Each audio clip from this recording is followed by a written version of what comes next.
Today, we are going to look at a very familiar passage.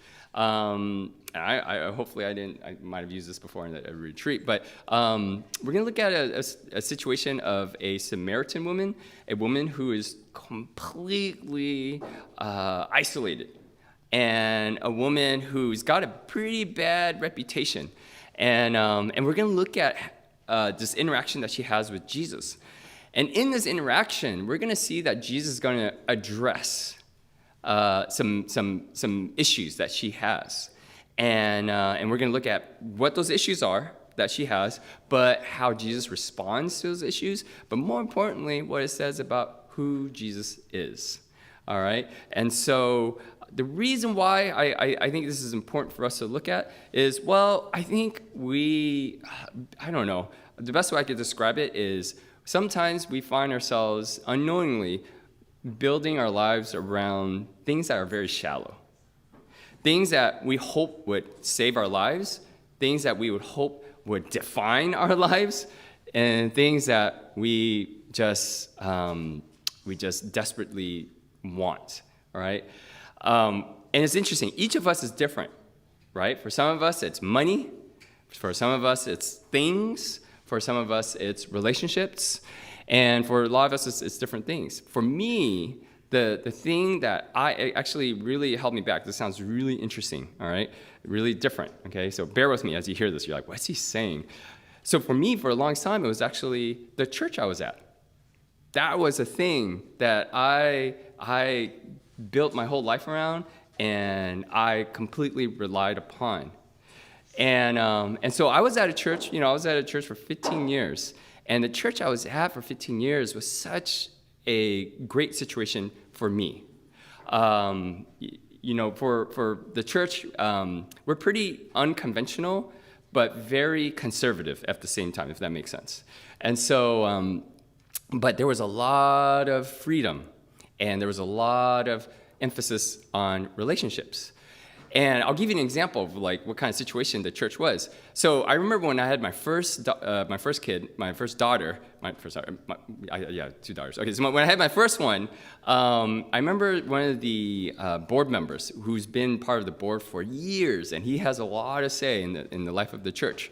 He basically told me like, hey, when you have kids, ministry will suffer, but that's okay, right?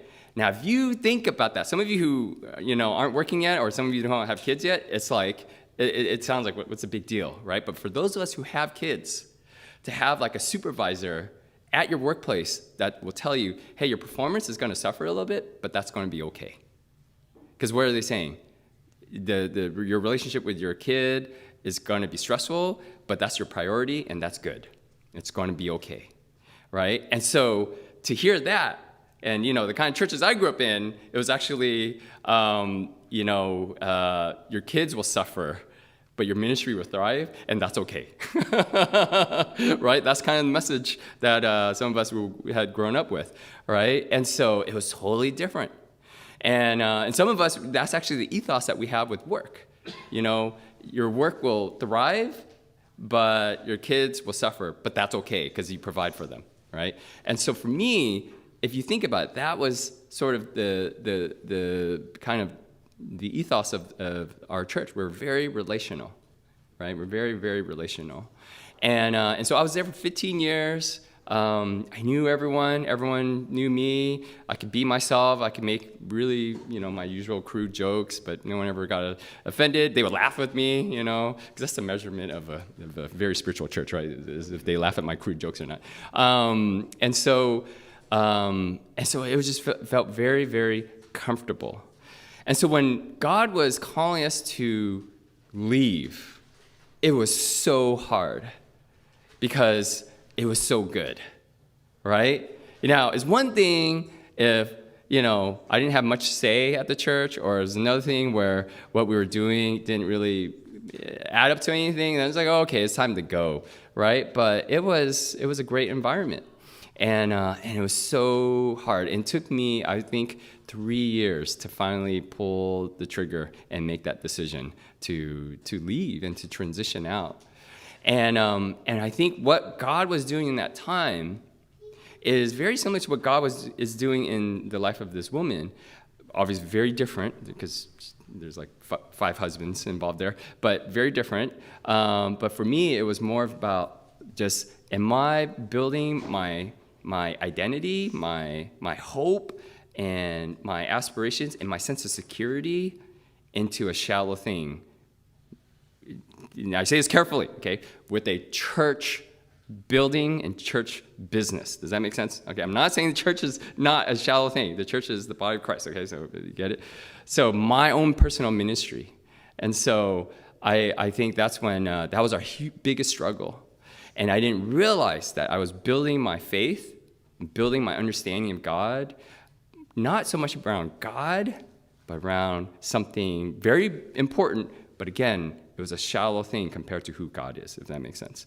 So what we're going to do is look at this passage that's going to show us how Jesus interacts with this woman and the shallow things that she built her life around, and what happened to her as a result, but how he addresses them. So if you have your Bibles, turn with me to John chapter 4.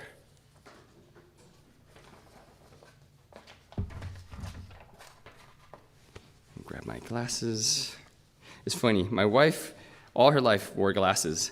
And as we're in our late 40s, we both now are, so I didn't grow up wearing glasses. And so now when we read something, I'm like, I can't see it. Where's my glasses? And then when we're reading like some medicine thing together, she's like, I can't see it. Let me take off my glasses. And then, you guys know what I mean?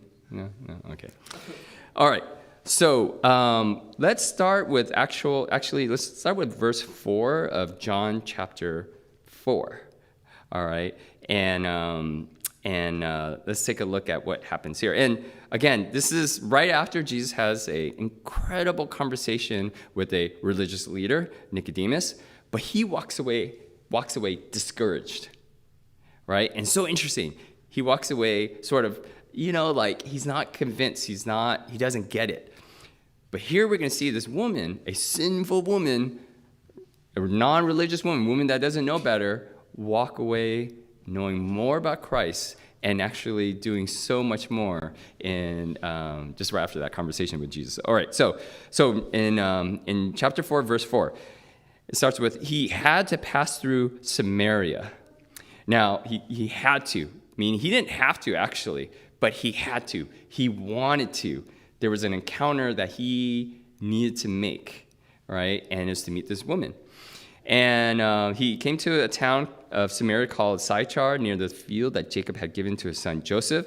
Jacob's well was there, so Jesus, wearied as he was from his journey, was sitting beside the well. It was about the 6th hour. If you read commentaries, everyone and their mom who would say this is kind of maybe in the middle of the day when it's hot, the most hot, right? And so we could see that he's walked, he's tired, and he's in this place. And at this time, there's probably no one there, right? Like my wife and I would normally go for walks during the daytime, but during the past heat wave, guess what? No one was taking a walk at when it was 105 outside, right? And so same thing here. So this is a kind of a situation where there's no one out. Verse 7, so no one's out except for a woman from Samaria came to draw water. Jesus said to her, "Give me a drink." Now, why would this woman come out in the middle of the day when it's really hot, when no one else is around? Maybe she's got something to hide. Maybe she doesn't want to interact with people who know who she really is, right? That kind of a thing. Just like, sometimes you go to certain places or family functions who knows everything about you, sometimes you get kind of uncomfortable, right? So you'd rather not go, right? So maybe that's why she's going by herself. Verse 8, for his disciples had gone away into the city to buy food, all right? The Samaritan woman said to him, "How is it that you, a Jew, asked for a drink from me, a woman of Samaria?" Now, just some context here. The Samaritans are half Jews, basically, or got some Jews in them, right? And they were part of, is it the Babylon Empire? So they were part of a period where, I think when if I remember Babylon Empire, but the Syrian? Okay, sorry, the Syrians. One of those empires, right? Ruthless empires that God used to judge the people of Israel, right? So when this Assyrian empire came, they took the best of, or not the best, but a lot of the Jewish people and spread them all over across their empire. But they left some of the Jewish people there. And some of the Jewish people that were left there then started intermingling because of the Assyrian empire. They brought people from other ethnicities and other countries to Israel at that time, right? Israel, Judah. And so they brought, or to that part actually, Israel. And so anyway, so they brought them there. And so because of that, then Jews started to intermingle with other non-Jewish people. So they started going like, hello, hey, tell me about this culture thing. Tell me about this, sniff kissing thing you got going on, Like, let me show you what our culture does, right, And so they started intermingling. Now, one of the major key things about being Jewish, and one of the things that you did not do, was actually intermarry with other ethnicities. And the reason why, because back then and even now, we see this now, right, in some shape and form. You intermingle, you intermarry, then you intertwine your God with their gods. Then you're serving two gods, right? So anyway, so that happened. And so the Samaritans are, came from that population, so they're half Jews. So between the Israelites and Samaritans, they hated each other, especially because the Jewish people saw Samaritans as like unfaithful people, right? And so even to the point where, at one point when Jesus is talking about Samaria, like how resistant they are, and then the disciples are like, do you want us to call down fire and call down thunder to destroy those people? And Jesus is probably like, whoa there. So that kind of shows us sort of that tension, which is this tension that the Samaritan woman brings up, all right? So she's saying like, why are you talking to me? Can't you see we are enemies? We hate each other. We have our own temple. You guys have your own temple, right? And not only that, but don't you know I'm a woman, right? Like we aren't supposed to be talking in public. This is not right. Right? There's a hierarchy here. There's a class distinction. So that's what she's pointing out. And so for Jews have no dealings with Samaritans, right? So verse 10, Jesus answered her, if you knew the gift of God, who it is that is saying to you, give me a drink, you would have asked him, and he would have given you living water. So Jesus is talking about his living water, all right? Now, catch what she does next. She's not getting it. So she says, sir, if you have nothing to draw water with and the well is deep, where do you get that living water? You see, Jesus is talking about something spiritual, but she's talking about something, physical. She's like, oh, where's this water? Where do I get this water? She's probably thinking like, oh, if I can get this water, I'm not going to have to keep coming out here in the middle of the day where it's so hot and deal with, if I randomly run into someone, I don't have to deal with anyone. So she's thinking about the physical water. And then verse 12, are you greater than our father Jacob? He gave us the well and drank from it himself, as did his sons and his livestock. Jesus said to her, everyone who drinks of this water will be thirsty again. But whoever drinks of the water that I will give him or her will never be thirsty again.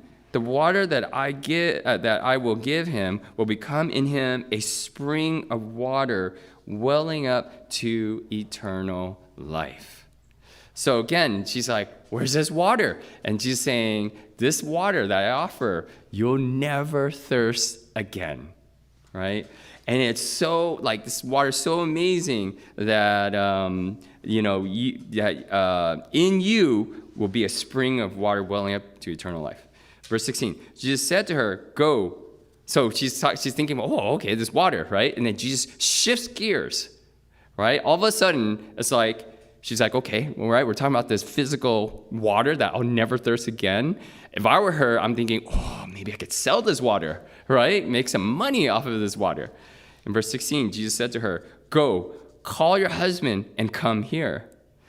Now, it's kind of random, right? It's kind of like, what? We're talking about living water. We're talking about this water, and now you want me to bring out my husband. You see how Jesus is addressing an issue that she has, which we'll go back to in a little bit. You see, she was focused on shallow things. She's thinking this water, this physical water, is what she needed. She was thinking this physical water is what would be the answer to her problems, right? So now Jesus then brings out the husband, all right? And she's like, huh? Now we'll see why Jesus brings the husband. All of us who have Apple phones, we're all like, ah. Okay, I just want to make sure that's not me either. Hello? Hello? Yeah? Sorry. It's like, oh my gosh, so embarrassing. So sus. Some of you, oh my gosh, my millennial ears or Gen Z ears are bleeding. Okay, so verse 16, Jesus said to her, go, call your husband and come here. Verse 17, the woman answered him, I have no husband. Jesus said to her, you are right in saying, I have no husband, for you have had 5 husbands. That's pretty unusual. All right, that's pretty unusual, even now. But she's had 5 husbands, and the one you now have is not your husband. Right? That's an unusual situation that she's in here.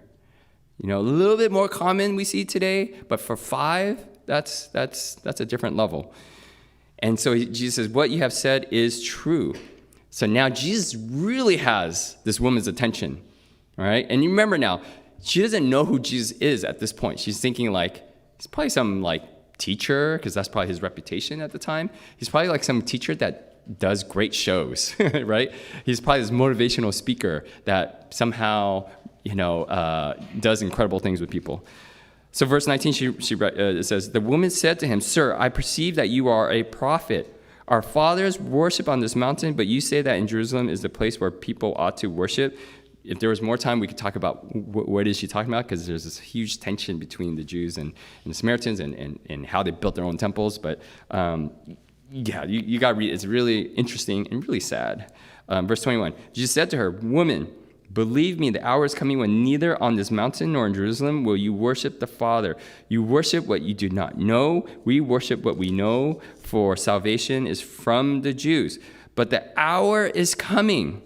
Right? He's saying, this is how it was. This is what you were told. But now Jesus is saying, because I'm here, because an incredible work I'm going to do on the cross is going to happen, the verse 23 is going to happen. But the hour is coming and is now here. Here, meaning Jesus is here, right? He's the game changer. When the true worshipers will worship the Father in spirit and truth. So he's saying it's not about where you are. It's not about the building. It's not about the temple, but worshiping the Father in spirit and truth. For the Father is seeking such people to worship him. God is spirit, and those who worship him must worship in spirit and truth. Verse 25, the woman still doesn't get it, right? She says, the woman said to him, I know that the Messiah is coming. He who is called Christ. When he comes, he will tell us all things. Jesus said to her, I who speak to you am he. Right? And then it's quite amazing. Then think about it. She has this water jar, right? She had this water jar that she was getting to collect her water out of necessity. And then she leaves that water jar. She leaves it behind and goes and tells the people of the town that she was at about Jesus, and they come back. Think about the symbolism with that, right? She doesn't need the water jar anymore. She doesn't need that physical water that she's after. She's got the living water in Christ. And she goes. So, what is her issue? Well, what's going on with her? Well, you see, this woman was thirsty, right? She was thirsty. But what we see with this woman is she was going to shallow things to quench her thirst. And so, she goes, sir, give me this water so I won't get thirsty, right? And so she's thinking, I want some of that so it can solve my problems. So she wants Jesus to address a shallow need with shallow solutions, right? Shallow needs, when met, can still make us thirsty, right? Whatever thing that we go to, if we're not careful, if we don't really see that it's a shallow thing, it will still make us thirsty, right? If we look at our culture, we are a culture that thrives on offering shallow things for deep problems. And you know what's the saddest part? We know that. The companies that built their livelihoods on knowing that. But that's the part of the fun, right? Part of the fun. It's not the most important thing, but it feels so good to have that thing, right? Shallow things. It offers us shallow things. Bless you. So I'll give you an example, right? Like what a shallow thing could be, but feels like it solves a lot of different things. Do you know, I read, or I saw this infomercial once about shoes that can change your height for men, specifically for men. I don't know if any of you have seen this infomercial. I don't know what that means. That the TV somehow knew my demographic, knew my insecurity that I wanted to be 6'3", right? And so there's these shoes that you could adjust the height, right? So it's a really funny but sad commercial because it's a scene where it shows a scene where a guy's like in the supermarket and he's trying to find something. He finds what he needs on the top shelf, but he can't get it because he's too short. So he has to jump to get it, right? And then this taller woman walks over, looks at him, and starts shaking her head, and then grabs that item and then gives it to the guy. And he just walks away all by himself, all sad, right? And things like that. And then they have like all these testimonials, right? Of these guys like, yeah, I could never break that ceiling, I could never get that promotion. But after I started wearing these shoes and I started looking down at other people, I started getting promotions. And then other guys like, yeah, girls would not want to go out with me because I was always looking up at them, but now I look down at them and now they go out with me, right?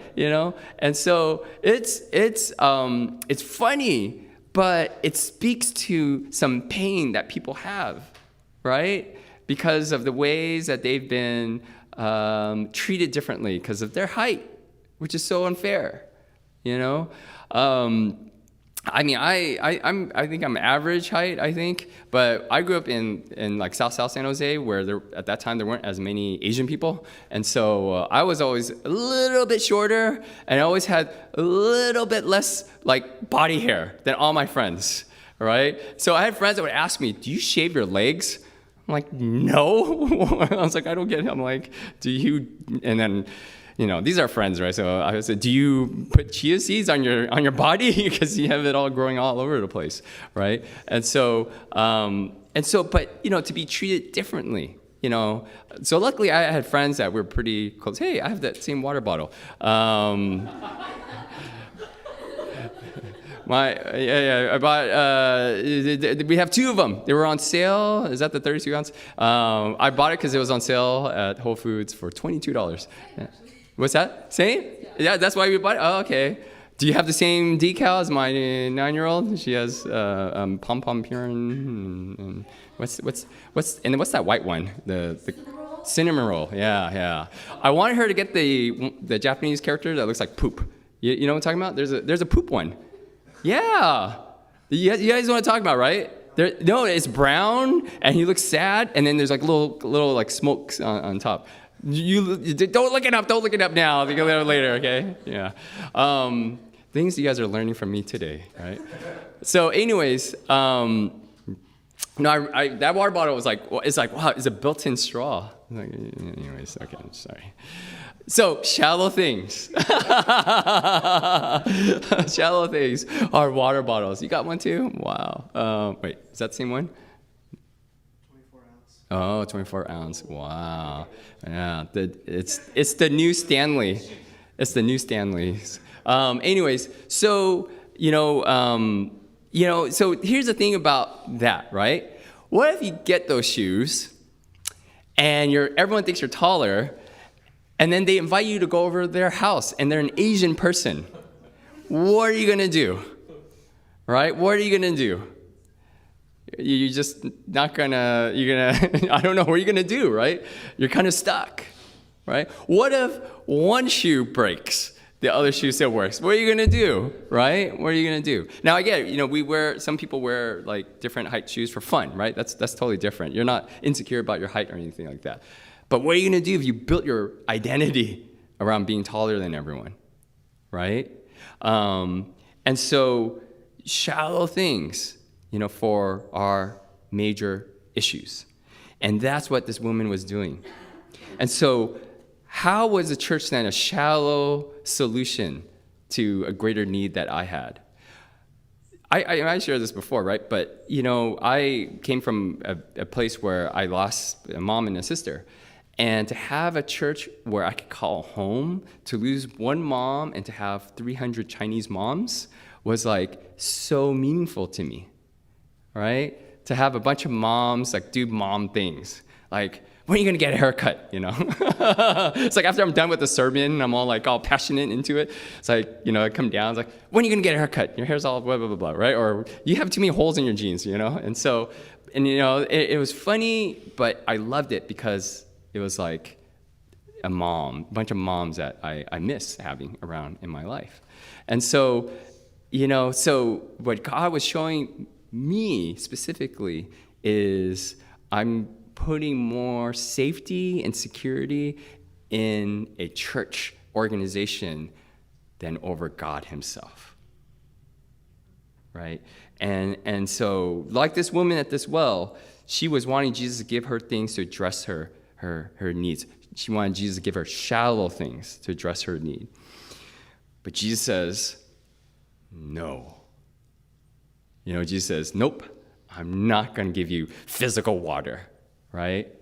In fact, Jesus is pointing out how she goes to shallow things. And how does he do that? That's when he asks her, where's your husband? It sounds kind of mean if you think about it, right? You're like, why is Jesus pointing out a major pain point in her life? But what Jesus is doing there is he's saying, where's that guy you thought would bring satisfaction to you? Where's the man that you thought would love you? Where's that man that you thought would satisfy every need that you have? Where's that man that you thought would protect you? Where's that man that you thought would give you unconditional love? Where's that man that you thought would comfort you and never abandon you? Where is that shallow thing? Do you see what Jesus is saying? It hurts, doesn't it? But then it's the best thing because it forces her to shift her eyes from something shallow. Now, how can a guy or how can a marriage be shallow? Well, of course, marriage is powerful, right? Powerful, one of the most powerful institutions that we have. It brings life. It provides shelter, provides safety for each other. It's a great thing. But it doesn't last. It's not God. Right? As I love my wife, right? I love my wife. She's amazing. I definitely am with someone that's out of my league, right? And she tells me every day. No, she doesn't. But I'm very, very lucky. As great as she is she perfect? No. But I'm lucky. She's pretty close to that. But what's the one thing that doesn't make her perfect? She can die. Right? She's not God. But that's not also fair of me to expect her to be like God, to be perfect. When at times she needs me to come alongside her when she feels less than perfect, to love her, to comfort her, and to protect her, to be perfect for her. So you see how that works? And so maybe that's what Jesus is saying to some of us here. Maybe there's some things in our life that we keep going back to, and you're just like, how come I'm hitting this wall? How come I can't sleep at night? How come I'm just struggling? Or maybe for some of you, you're like, I finally got that thing that I really wanted, but I'm still so unhappy. What's going on there? Maybe Jesus is also saying to you, nope, you're looking to shallow things to satisfy what your soul craves. And so what does Jesus offer? He offers living water, right? And I love what he's doing here. He meets her where she's at. He knows Jesus and say, you got to come to where I am. But he goes to where she is, right? What's that say about Jesus?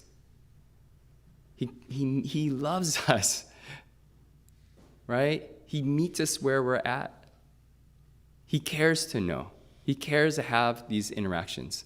He also cares to know what shallow things have been doing to you. He also cares to see that you can find something greater than shallow things.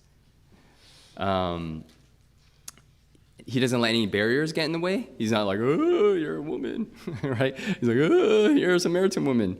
Jesus doesn't do that, right? But he goes to her. And he offers her living water, and there's a key word there, as a gift. You notice it wasn't like living water if you, if you run around 20 times around this well, right? If you memorize all the different translations of what this well is, right? If you hop up and down 20 more times, right? Then you can have this living water, right? The whole time he's giving it to her. It's just, is she able to see it? Is she able to see the value in it? Is she able to see it's so much greater than the shallow things that she's built her life around? And so let's take a look at what this living water is. It's something that will satisfy every part of her soul, right? It's interesting. If you were to ever do a word study, if I were to summarize it, it shows us it's something that causes one to leap, to dance, to you can't help but just totally just have a reaction to it, right? Okay. I know you love the water bottle. I know. So it's something that you can't help but be contained, right? So that's a kind of living water that kind of is a reaction to that, right? Jesus is offering us the same kind of living water to all of us. It's a kind of water that will give you everything you've ever wanted. It will be the kind that gives you that spiritual peace, that spiritual security, that spiritual sense of safety. It's a kind where it doesn't matter what's going on in your life, right? I remember there was a person that couldn't bear the thought of leaving their job. And they were wrestling with it for many, many, many years. It was one of those jobs where they've worked their whole, from high school to end of college, when they start recruiting, they were they built their whole, college transcripts to get, into this one company, right? And they worked so hard. They couldn't sleep. And finally, they get it. Right? Finally, they get it. They start working. Within the first 6 months, they're ready to leave. And it was so, anticlimactic for this person. Because their whole, whole existence was just to get into this company. And once they got in, it was just sort of like, that's it? You know that feeling? I think some of us get a similar feeling when we get something new, right? You know how you like do all this research and you get it, you're like, whoa, yes. Oh, finally, right? Or I don't know. Or some of us, it's a car, like, oh, it's the smell of it, the sound of it. And then after a few months, what happens? It kind of gets old, right? It's because it's a shallow thing. And so Jesus is offering us something much more. And I think in some ways, God gave us this thirst so that we can be quenched in a relationship with him. Let me move on to the next slide. So how can we experience this living water? Well, first, if you want to experience this living water, maybe the first thing that you need to do is go find that thing you thought was going to quench your thirst. Maybe you need to go back to that thing and let it go. Maybe it's a mindset, or maybe it's an actual thing where you just got to cut it off. Just let it go. Again, why would you, if you have something cancerous growing in your arm, why would you rather have 2 arms and have this cancer kill your whole body? Wouldn't you do anything to get rid of to save your body, and you would cut it off, right? And so go find that thing. If you are like, what is this living water? How come I tried? Maybe the question is, maybe you haven't given up that thing that you thought would give you what you need.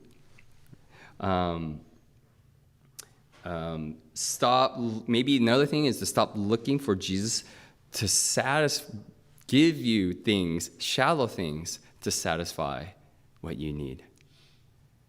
Maybe change our prayers from, okay, give me this job, God, and then once I get this job, then I'll be good, I'll be great, and then I'll feel better, right? Or God, make this thing work with my kids, or make this thing work with my spouse, or make this thing work with my parents, and then I'll be good, I'll be happy, right? But instead, maybe your prayers can be, God, be what makes me secure. God, remind me that I'm your child and that you're my loving, amazing, almighty, all-powerful Father. Maybe maybe the thing we can do is change our prayers, change what we ask for. And so get to that place, right? And so what happens when we can have a relationship where we don't need to put all of our hopes and our dreams in this one thing? Well, I think it changes how we interact with those things. It'll become less stressful as well, wouldn't you say? Because now it's not like you're pinning all your hopes and dreams on this thing working out, right? It frees you, it frees them, it frees that thing. But more importantly, it throws you into the loving arms of Jesus Christ.